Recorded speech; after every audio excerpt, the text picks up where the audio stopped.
بسم اللہ الرحمن الرحیم۔ السلام علیکم ناظرین، خواتین و حضرات، میں نے سوچا تھا کہ دانشمندی اسی میں کہ میں GHQ راولپنڈی جا کر بند کمرے میں اپنی عزیز فوج سے کچھ راز و نیاز اور کچھ گلہ شکوہ کر لیتا ہوں۔ پھر مجھے خیال آ گیا کہ میرے پاس تو گرین کارڈ نہیں ہے، مجھے کسی سے ملنے نہیں دیا جائے گا۔ مجھ پر اتنا پریشر تھا کہ راتوں کو مجھے نیند نہیں آ رہی تھی اور دماغ پھٹنے لگا۔ پھر بوجھ اتارنے کے لیے اس ویڈیو کا سہارا لیا کہ کہیں میں خودکشی نہ کر بیٹھوں۔ سامعین و ناظرین کرام، امریکہ نے ذوالفقار علی بھٹو، شہید جنرل محمد ضیاء الحق رحمۃ اللہ علیہ اور شہید جنرل اختر عبدالرحمن رحمۃ اللہ علیہ کو ہمارے 30 جنرلز رحمۃ اللہ علیہم سمیت شہید کر دیا تھا، جس میں جس اندرونی سہولت کار کا نام لیا جا رہا ہے اس کا تعلق بھی فوج سے ہے۔ امریکہ نے پاک فوج کی جانیں لینے کے لیے تحریک طالبان پاکستان بنایا اور ہزاروں پاکستانیوں کو خاک و خون میں سلا کر شہید کر دیا گیا۔ پرویز مشرف نے امریکی حکم پر محسن پاکستان ڈاکٹر عبدالقدیر خان رحمۃ اللہ علیہ کو سرعام ذلیل رسوا کیا اور جنرل حمید گل مرحوم مغفور رحمۃ اللہ علیہ کو امریکی حکم پر پاک فوج نے اس کے عہدے سے برطرف کر دیا، اور اب رجیم چینج کرنے کے لیے امریکی جارحانہ مداخلت اور پاکستان کو نشان عبرت بنانے کی دھمکیوں پر پاک فوج کی خاموشی، تماشا بینی اور حمایت ایک بڑا سوالیہ نشان ہے۔ سابق وزیر اعظم عمران خان کے چیخنے چلانے اور لیٹر انکوائری اور دفاع وطن کی مقرر بھیک مانگنے کے باوجود پاک فوج خاموش تماشا دیکھتی رہی۔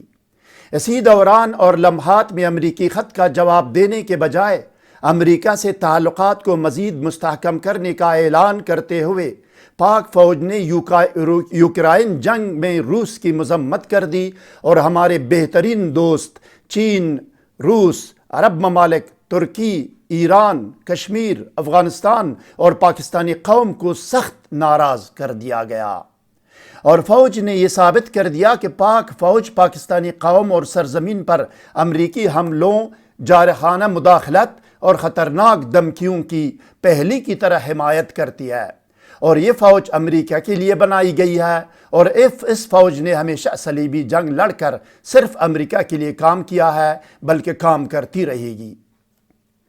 سامعین و ناظرین کرام، اگر یاد ہو کہ نہ یاد ہو، جس شخص نے پاکستان کو 20 سال کے لیے صلیبی جنگ میں دھکیل کر لاکھوں مسلمانوں کا قتل عام کیا تھا اور ہزاروں فوجی اہلکاروں کو شہید کیا، جامعہ حفظہ اور لال مسجد اور شمالی و جنوبی وزیرستان کے سینکڑوں طلبہ و طالبات اور عام لوگوں اور فوجیوں کو امریکہ اور اسرائیل کو خوش کرنے کے لیے خود بھی شہید کیا اور 400 ڈرون حملے بھی کروائے، ہزاروں کو گرفتار کر کے امریکہ کے ہاتھوں ڈالر کے بدلے فروخت کرتا رہا، جس کا اقرار وہ خود بھی کر چکا ہے، اور علانیہ طور پر امریکہ سے ڈالر لے کر اجرتی قاتل اور کرایہ کے فوجی کی طرح 20 سال تک صلیبی جنگ لڑتا رہا، اس شخص کا تعلق بھی ہماری بدقسمتی سے ہماری فوج سے تھا۔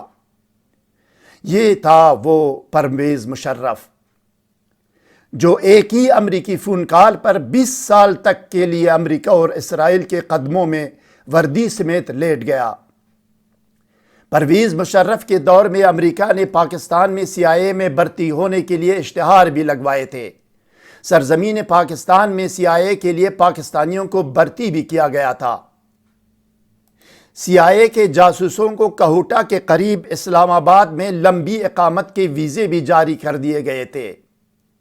امریکی غلاموں نے راہ کے ایجنٹوں کو اپنی فیکٹریوں میں ملازمتیں بھی دے رکھی تھی، لیکن ہماری فوج نے آج تک امریکی سامراج کی غنڈہ گردیوں اور پرویز مشرف کے کالے کرتوت اور بد انجام سے سبق بھی نہیں سیکھا، جو اللہ کی طرف سے ایک ایسی ذلیل و خوار کرنے والی پراسرار بیماری میں مبتلا ہوا، اور پھر کیا ہوا کہ وہ نہ زندہ ہے اور نہ مردہ، پوری دنیا میں اس کا علاج نہ ہو سکا، اور امریکہ و اسرائیل نے اس کی کوئی ایک عیادت تک بھی نہ کی۔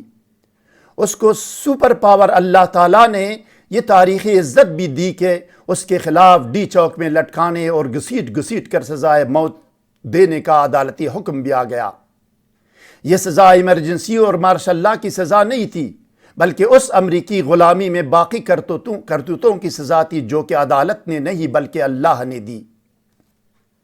پاکستانی مغربی جمہوریت قوم کے لیے زہر قاتل اور ابلیس کی مجلس شورا ہے، جہاں بقول علامہ اقبال رحمۃ اللہ علیہ 200 معذرت کے ساتھ 200 گدوں کے دماغ سے ایک فکر انسانی کی توقع نہیں کی جا سکتی۔ پاک فوج کے ان تمام ناقابل معافی سنگین غلطیوں کے باوجود آج تک ہم خاموش رہے، اس لیے کہ یہ ہماری مسلمان فوج ہے، یہ ہمیں اپنی جان سے بھی زیادہ عزیز ہے، اور ایسا ہی کم سے کم انہوں نے ہمارے ملک و مملکت کو عراق، شام اور افغانستان بننے تو نہیں دیا۔ خاص طور پر گزشتہ 1.5 سال سے جب پاکستان نے اپنا قبلہ درست کر کے امریکہ کی دم چھوڑ دی تھی۔ میں نے 1 سال پہلے اللہ کا شکر ادا کر کے اس پر ایک ویڈیو بھی بنائی تھی، جس کا لنک ڈسکرپشن میں موجود ہے۔ لیکن بدقسمتی سے آج بلی تیلے سے باہر آ گئی، برے وقت میں سارے بے نقاب ہو گئے، اور پاک فوج نے بیرونی مداخلت پر خاموش رہ کر اس کی حمایت کر دی، اور دشمن کی غلامی اور اغیار کی مزدوری کا طوق اتارنے سے انکار کر دیا۔ ادھر یہ سب کچھ ہو رہا تھا، ادھر پاک فوج میزائل ٹیسٹ کر رہی تھی۔ Question mark. ارے بھائی، لاوارث پاکستانی قوم کے خلاف میزائل ٹیسٹ کر رہے ہیں آپ؟ قوم نے تو آپ سے لڑنا نہیں۔ رہی بات انڈیا، امریکہ اور اسرائیل کی، وہ تو آپ کے پکے 70 سالہ دوست ہے۔ نہ جانے آپ کس کے لیے میزائل ٹیسٹ کر رہے ہیں اور کس کے لیے میزائل پر پیسے خرچ کر رہے ہیں۔ آپ کی تو ماشاءاللہ انڈیا سے بھی دشمنی نہیں ہے، اگر دشمنی ہوتی کشمیر کب کا آزاد ہو چکا ہوتا۔ بس اس قربانی سے بھی کم قربانی کی ضرورت تھی جو قربانی پاکستان نے امریکہ کے لیے دی اور دے رہا ہے۔ کیا امریکہ کے فیور میں پاکستانیوں سے لڑنے کے لیے میزائل ٹیسٹ کیا جا رہا ہے؟ اگر 75 سال تک غلام اور بیکاری رہنا تھا تو ہندوستان سے کیوں الگ ہو گئے؟ ہم ہندوستان میں ہوتے تو کم سے کم نظریہ پاکستان، مقاصد پاکستان اور 2 قومی نظریہ اسلام اور ایٹمی اساسات کے نام پر امریکی مصیبتوں، دشمنیوں اور بدنامیوں سے تو دور رہ سکتے تھے۔ پاک فوج کو میری طرف سے یہ انتباہ ہے کہ میری یہ بات اپنی ڈائری میں نوٹ کریں کہ آپ عنقریب یہ قیامت صغریٰ بھی دیکھیں گے کہ سب سے پہلے بھی اور سب سے آخر میں بھی پاک فوج اور دفاعی اساسات ٹارگٹ ہوں گے۔ جو مار پڑے گی اسی فوج کو مار پڑے گی جو 70 سال تک امریکہ کے لیے کام کرتی رہی۔ یہ بھول جائیے کہ چائنا، روس، ترکی، ایران یا عرب ممالک یا کشمیر یا افغانستان یا پاکستانی قوم تمہاری مدد کو آئیں گے۔ اب تو چائنا پاک فوج پر کبھی اعتبار اور بھروسہ بھی نہیں کرے گا، اور چائنا، سعودیہ اور امارات پاکستان سے اپنا روپیہ پیسہ بھی سود سمیت واپس لیں گے۔ وہ دور اور زمانہ گیا کہ آپ ایران اور چائنا کو بھی گلے لگائیں گے اور اسرائیل اور امریکہ کو بھی۔ یہ بھول جائیں، یہ وہ دور نہیں ہے۔ آج آپ آئین پاکستان کو گلے لگائیں جس کے مطابق امریکہ اور اسرائیل پاکستان کے دشمن ہے اور کائنات میں ابلیس، شیطان اور فرعون کا کردار ادا کر رہے ہیں، اور امریکہ کے پاکستان دشمن بیکاری اور حلقہ بگوش غلام عبداللہ بن نیوبے سردار منافقین اور میر جعفر و میر صادق کا کردار ادا کر رہے ہیں۔ دنیا کی تمام جنگیں، بدامنیاں، خون خرابے، انتشار، آگ و خون کے کیل اور فساد کی جڑ امریکہ اور اسرائیل ہے۔ امریکہ کے پاس پاک فوج کی وہ کون سی کمزوری ہے جو امریکہ ہماری فوج کو بلیک میل کر رہا ہے؟ کیا کچھ فوجیوں کے بچے امریکہ میں پڑھ رہے ہیں؟ امریکہ سے تعلیم حاصل کر کے CIA کا ایجنٹ بننا کیا ضروری ہے؟ مادر وطن اور پاک سرزمین کو اپنے ایک بچے پر قربان کرنا ہے کیا؟ یا کہ بچے کو وطن پر قربان کرنا فرض عین ہے؟ اپنے بچے کو تعلیم کے لیے جاپان بھیج دو، آسٹریلیا بھیج دو، چائنا، ایران، ترکی، جرمنی، فرانس، جہاں مرضی ہو بھیج دو۔ امریکہ اور اسرائیل کے علاوہ پوری دنیا میں کسی بھی ملک سے تعلیم و تعلم اور تجارت کے لیے دوستی کر سکتے ہو۔ اور آج 10 اپریل 2022 کو میری یہ بات نوٹ کریں کہ آج کے بعد امریکی ایجنٹوں، مزدوروں اور حلقہ بگوش غلاموں اور چوروں کی حکومت نہ قائم ہو سکتی ہے اور نہ چل سکتی ہے۔ پاکستانی قوم کسی بھی امریکی اور اسرائیلی غلام کو نہ معاف کرے گی، نہ اس کا پیچھا چھوڑے گی۔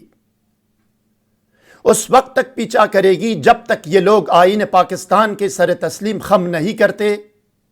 آئین پاکستان سے مراد ہے آئین کا سپریم لا یا اعلی ترین قانون یا آرٹیکل 227، اور آرٹیکل 227 سے مراد ہے قرآن و سنت۔